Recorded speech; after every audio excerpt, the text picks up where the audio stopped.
Nagsugod lang saya nung napalanta. Walang tao gustong mapansin ni mo. Ang tasturyahan ay sa mga chat. Grabe kikiligid ko. Kumusta ka una?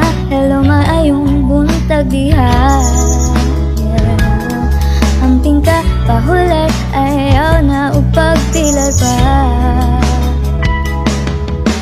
Napati sa ako ang kasing-kasing mura og na fall na nimo.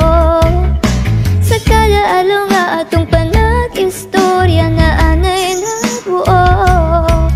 Pero wa nakabalo og asa pa ingon. Akong panganday lang nga kini akong gibati.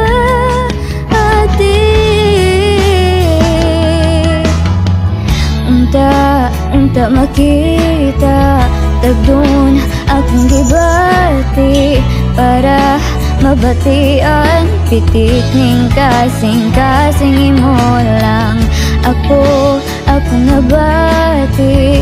Tinuod nga kalipay. Unta mahatagan o pagtagad pitik ning lugar.